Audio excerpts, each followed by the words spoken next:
rincón de la ciudad, en un pequeño jardín, alguien cuenta una historia, reflexiona en voz baja o conversa, paseándose bajo los árboles.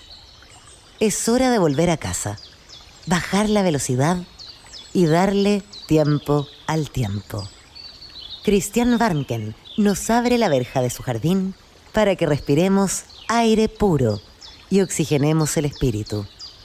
En Pauta, aquí comienza Desde el Jardín. Una presentación de Fundación Irarrázaval, desde 1920, al servicio de la educación, humanismo y técnica. Lo esencial de toda exploración será volver al propio jardín, ver las cosas por primera vez, decía el poeta T.S. Eliot. Queridos y queridas radiovidentes, se escucha el sonido de los queltehues. También hay bandurrias y a veces hay chucaos en este jardín con nostalgia del sur. Estoy abriendo la verja de madera de mi jardín puntualmente a esta hora de la tarde. Nos pueden escuchar también por Spotify, por pauta.cl y desde luego a través de Pauta en Antofagasta, Viña del Mar, Valparaíso, Santiago de Chile. Y hoy día vamos a hacer un programa otoñal, ya que estamos en el otoño, un otoño con escasez de lluvia, pero otoño al fin. El otoño es hermoso en la ciudad de Santiago, también en otras ciudades, donde se mezclan a veces los árboles nativos con los árboles no nativos, con los árboles que se trajeron desde afuera y dieron esos colores que se agradecen en otoño, que estallan, que son como una especie de primavera del otoño. Me refiero al liquidámbar, por ejemplo. Bueno, hoy día vamos a hacer un recorrido otoñal. El mundo está bastante agitado, el país está muy agitado, hay demasiada violencia, hechos dolorosos como el fallecimiento de la joven periodista de la radio La Victoria, en esa balacera terrible que ocurrió en el barrio Meix, y uno va leyendo las noticias y la verdad es que todo está para que uno se ponga pesimista e incluso catastrofista, pero hay que replegarse a veces del mundo de la información, del exceso de información que nos rodea y volver a lo interior y volver a los libros, que son grandes amigos y grandes compañeros, libros que además, ojo, no nos sirven solo para evadirnos de la realidad, que también es legítimo. Hay quien se evade a veces de una realidad difícil leyendo un buen libro, ¿no? Me imagino un niño, por ejemplo, que tenga a lo mejor una realidad cotidiana dura, difícil, a veces violenta, y que lea un libro de ciencia ficción que lo traslade a otro mundo y a otra época, o un libro de fantasía. Esa evasión es una evasión que nos salva, redentora. Pero los libros también nos devuelven a la realidad y nos hacen leer y pensar sobre la realidad con otro espesor. Justamente en este recorrido que voy a hacer hoy día, en esta tarde de este jueves, por distintos libros que tengo aquí amontonados, algunos leyéndolos, otros por leer, otros leídos a medias, voy a hojear con ustedes libros que tengo aquí en este sector mío de biblioteca del jardín. Y quiero partir con un autor del que conversamos en un programa, me parece que fue el día martes, aquí en Desde el Jardín, en una estupenda conversación que tuvimos con Carlos Peña, rector de la Universidad Diego Portales, profesor de Derecho, ensayista, un hombre que sabe mucho de filosofía y apasionado de la filosofía. Escribió un libro que también comentamos alguna vez en el jardín, que es una muy buena iniciación a lo que es el sentido de la filosofía hoy día.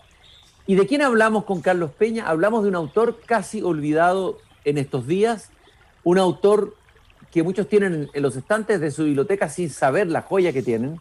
Me refiero al filósofo español José Ortega y Gasset. Justamente hoy día en el Mercurio hay una columna mía, en realidad es como una suerte de columna carta que aparece en la sección de las cartas, en la página 2 del Mercurio, ahí pueden leerla, que se titula Ortega y Gasset y la Convención. Y parto recordando que en estas fechas se celebra el nacimiento de José Ortega y Gasset, filósofo y pensador español. Pero fundamentalmente digo que es muy agradable poder leer filosofía en tu propio idioma. Muchas veces tenemos que leer a filósofos bastante arduos, pienso en un Heidegger, por ejemplo. Incluso en Nietzsche, que es un escritor que uno lee con gozo, también tiene momentos en donde la traducción, una buena o mala traducción, puede marcar definitivamente la lectura que tengamos de él. ¿Para qué decir filósofos más complejos como Kant, que ya leen solamente los especialistas a estas alturas. Pero nosotros, los nativos de la lengua española, tenemos un gran filósofo que podemos leer en nuestro idioma y que además es un filósofo que no escribe en difícil, no escribe en jerga críptica, sino que escribe o hace una filosofía relativamente transparente.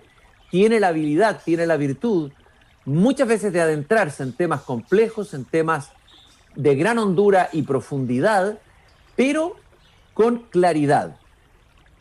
Es verdad que algunas partes de su manera de escribir pueden sonar un poco retóricas, leídas hoy día, pero son las más obviables. Lo importante es que son libros que se sostienen. Y lo que yo digo, justamente en la columna que publiqué hoy día en el Mercurio, digo que todavía podemos seguir leyendo Ortega y Gasset y que incluso Ortega y Gasset puede iluminar nuestra realidad presente. Quiero detenerme en un libro particularmente conocido de Gasset, tal vez su bestseller, La rebelión de las masas. Ese libro, La rebelión de las masas, fue un ensayo de Gasset que asume de alguna manera esta nueva realidad del siglo XX, estamos hablando de comienzos del siglo XX, que es la irrupción de este sujeto que vamos a llamar masa, o la irrupción del hombre masa.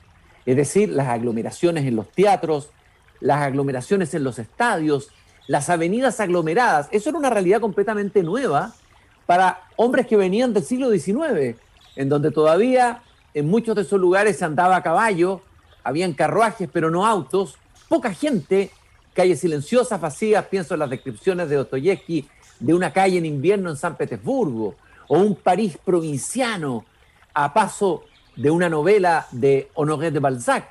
Pero de pronto la ciudad cambia y aparecen las masas. Y ahí Ortega y Gasset se hace cargo de ese cambio radical y él va a hablar de este hombre masa que tiene el peligro de alguna manera hacer perder la individualidad, hacer perder lo que Heidegger llamaba el ser auténtico, la autenticidad.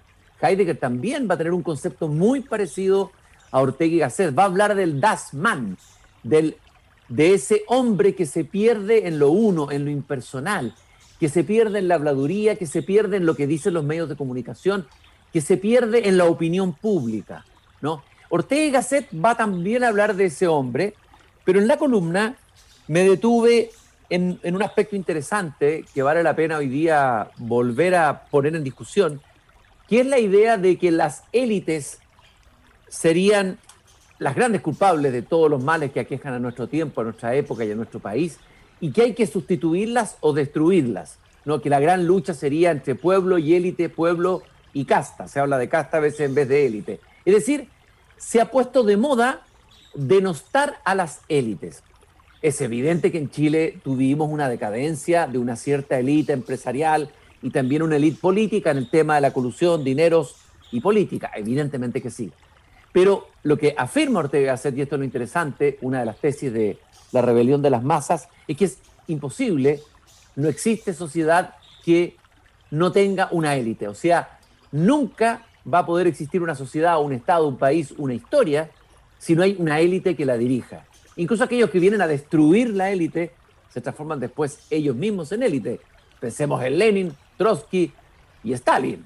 Nadie puede decir que no hubo una élite en el gobierno soviético tan tremenda y tal vez peor que la élite zarista que venía del siglo XIX. Entonces, de alguna manera Ortega y Gasset nos invita a poner en duda esa desvalorización de la élite y la importancia que la élite tiene en nuestra sociedad. También en ese libro reflexiona sobre la relación del individuo con el Estado, cómo el hombre, y el hombre masa particularmente, entrega al Estado prácticamente su decisión y su libertad y le pide al Estado que le resuelva todo. Hay ahí un cierto aroma a liberalismo en Ortega y Gasset, a pensamiento liberal. Es interesante que un pensador español venga o represente un poco esa matriz liberal, pero Ortega y Gasset era bastante libre.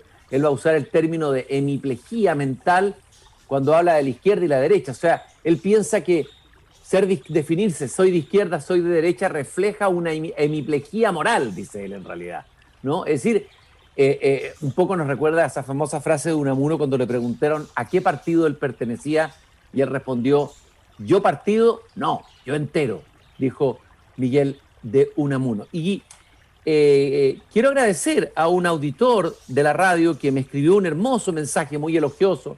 Voy a dejar de lado los elogios excesivos hacia mi persona, pero lo que me dice es que al leer la columna y al escuchar el programa en Radio Pauta sobre Ortega y Gasset que tuvimos con Carlos Peña, me hiciste recordar al querido profesor Jorge Eduardo Rivera, a quien entrevistaste.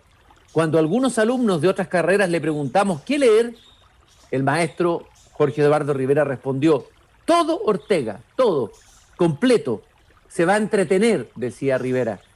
Va a aprender castellano como nunca y va a aprender a pensar. Qué buena la reflexión de Rivera, profesor de filosofía que tuve el privilegio de conocer y de entrevistar, uno de los grandes profesores y ensayistas de filosofía chilenos. Y qué bueno este consejo, y eso se lo doy también a quienes nos están escuchando, que dicen, qué ganas de meterme un poco en la filosofía, ¿cómo comienzo? No le voy a decir a esa persona que se ponga a leer a Kant, porque la verdad es que Kant o produce insomnio o dan ganas de dormir. No estoy diciendo que Kant no sea un gran pensador, pero no es la manera de empezar a leer, y sobre todo en malas traducciones, filosofía. Recomiendo, igual que Rivera, empezar a leer a Ortega, leer filosofía en español. Es una buena manera, una buena entrada, y no hay que despreciar ni ningunear a Ortega y Gasset. Carlos Peña lo hizo saber aquí en el programa, antes que Heidegger. Él ya había enunciado con otro nombre la idea y el concepto del famoso Dasein de Heidegger, el ser ahí. Fue Ortega el primero que tuvo esa intuición filosófica que marcaría parte importante del pensamiento en el siglo XX.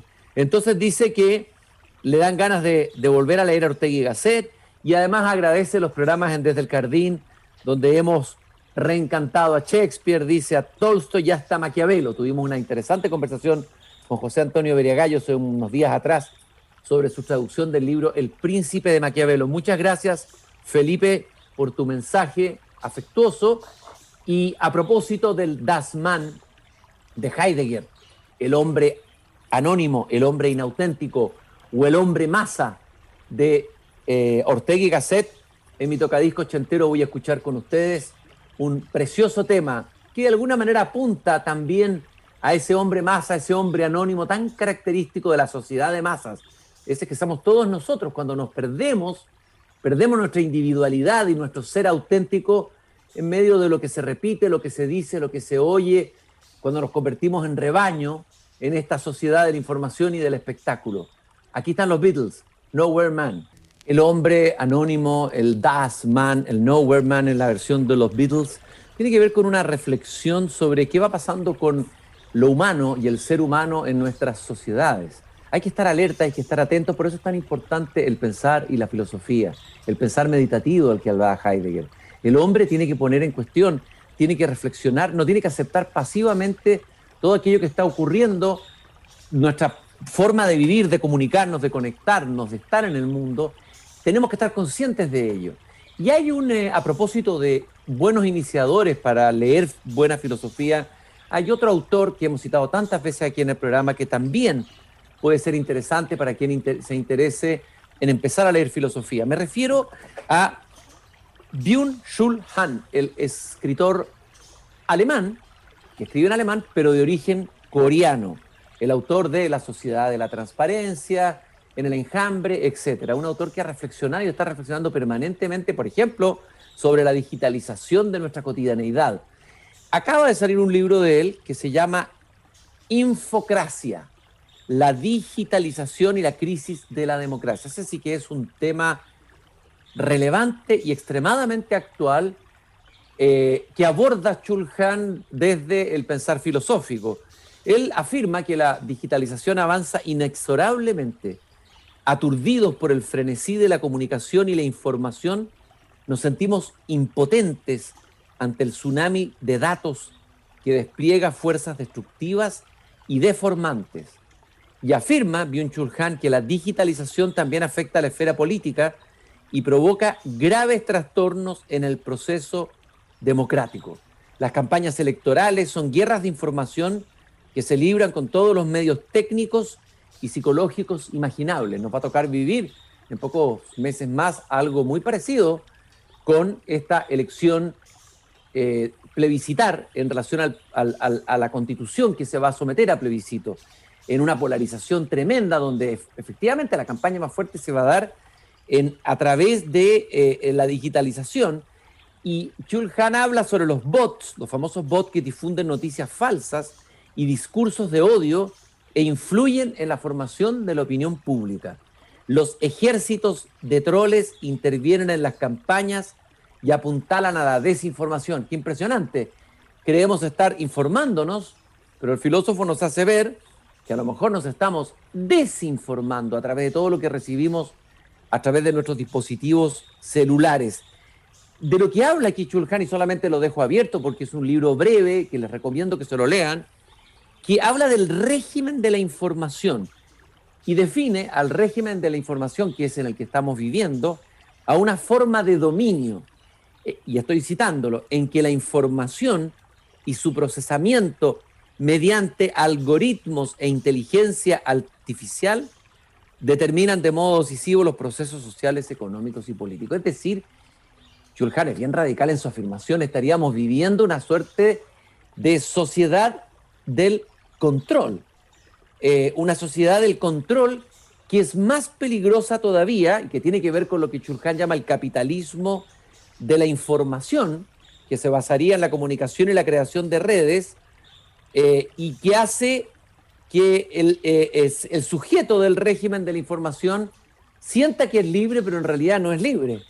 Más bien se cree libre, auténtico y creativo, pero es un dato más, es una víctima más de esta nueva forma de disciplina muy distinta de las sociedades disciplinares anteriores.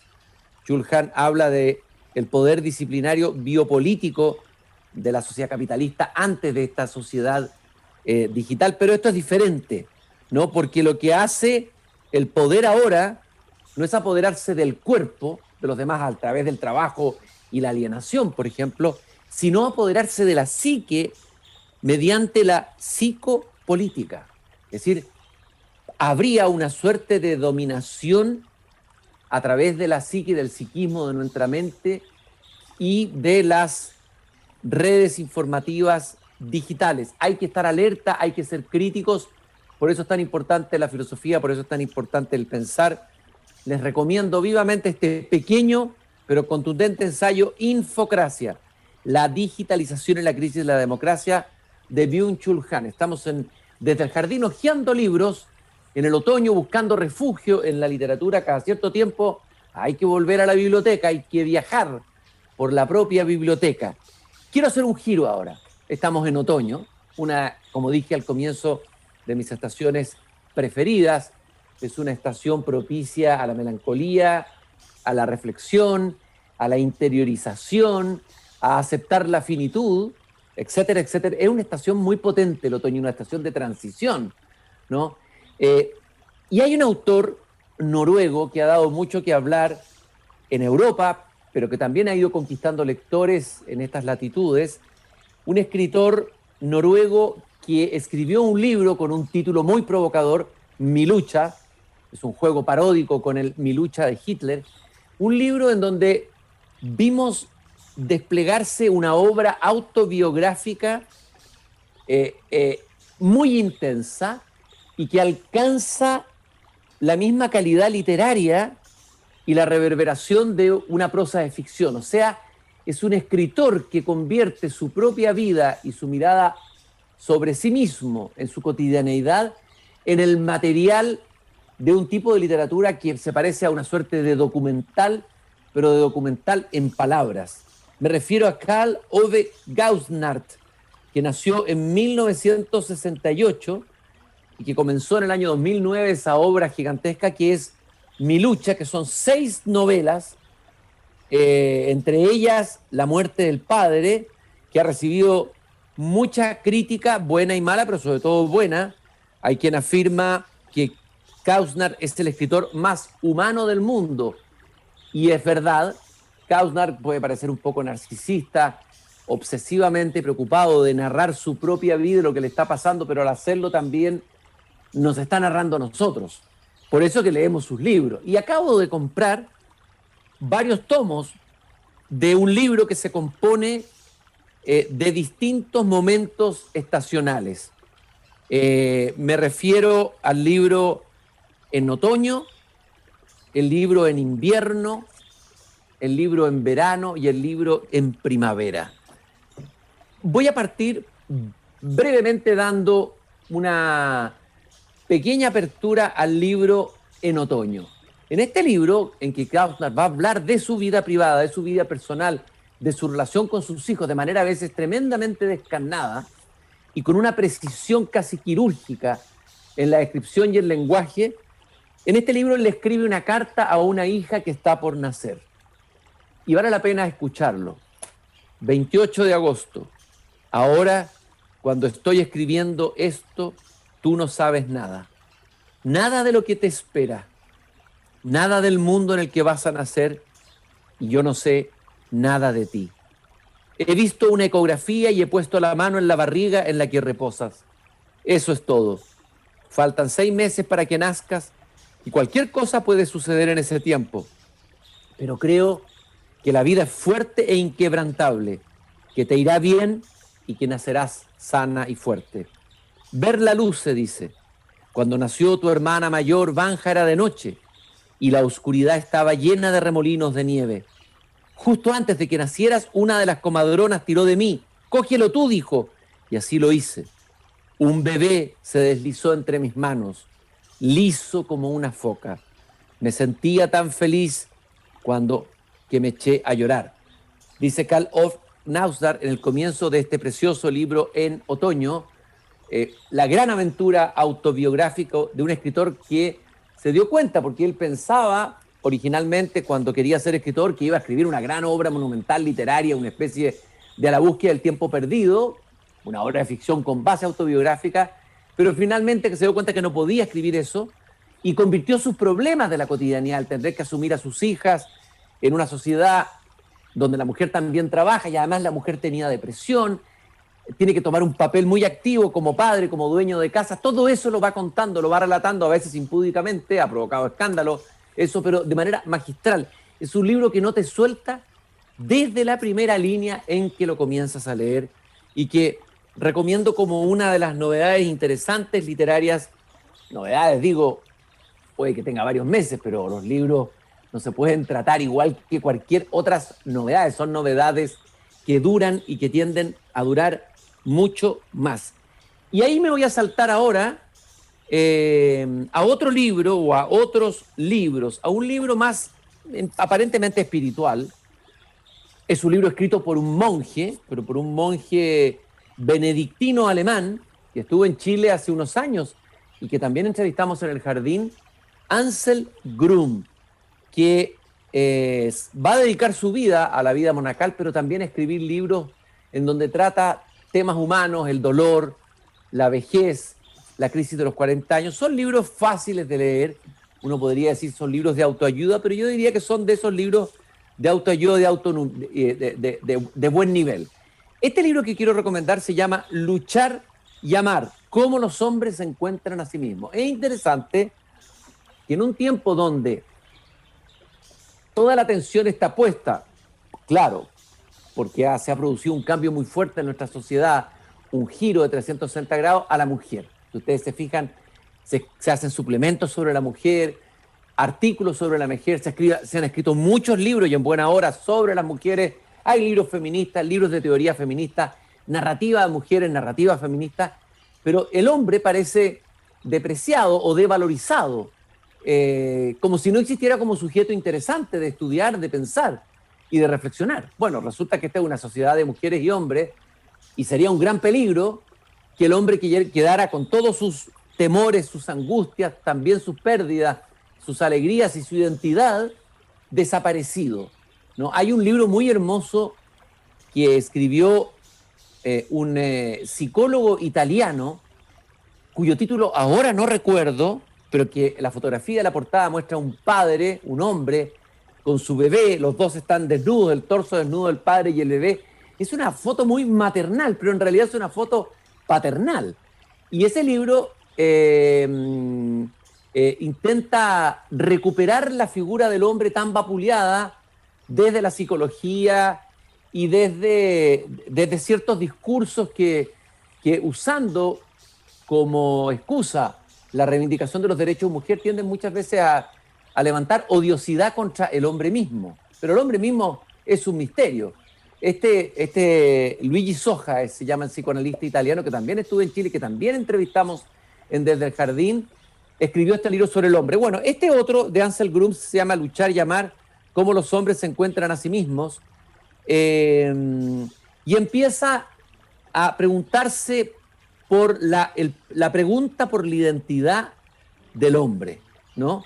Y lo que dice Grum es que el movimiento feminista ha fortificado la autoconciencia de muchas mujeres, y eso está muy bien, pero también esto ha suscitado la perplejidad e inseguridad en los hombres. Y tomando figuras bíblicas masculinas, Ansel Grum nos quiere mostrar cómo los hombres pueden encontrar su propia identidad usando dos elementos, porque hoy día la identidad masculina es la que está en cuestión, pero aquí propone Ansel Grum dos elementos de la identidad masculina: la lucha y el amor.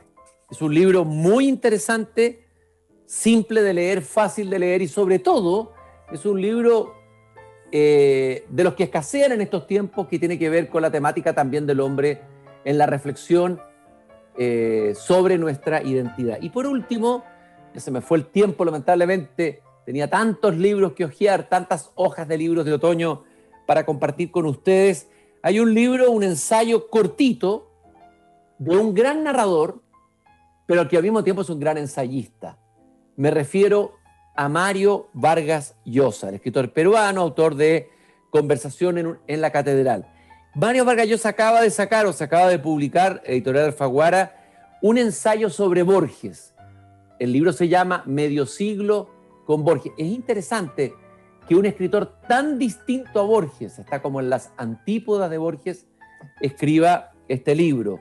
Es un ensayo que incluye incluso algunas entrevistas que Vargas Llosa le hizo a través del tiempo a Borges, que habla de cómo vivía Borges en su casa, en su domicilio, el gato que tenía. Entra en detalles interesantes que humanizan al Borges, el Borges político, el Borges criticado por la izquierda, pero también luego criticado por la derecha. Medio siglo con Borges, un ensayo para adentrarse en la obra de tal vez uno de los grandes padres, no solo la literatura latinoamericana, sino la literatura y la narrativa contemporánea. Si hay tiempo, quizás nos vamos escuchando un tema muy hermoso de Pedro Aznar sobre Borges. Él hizo un álbum sobre poemas de Borges y tomó el poema Caja de Música y lo musicalizó. Con ese poema, con esa canción de Borges nos despedimos, queridos radiovidentes. Cierro la verja de mi jardín. Espero que haber despertado el apetito por la lectura de buenos libros. Nos encontramos de nuevo mañana aquí a las 8 de la tarde en Desde el Jardín.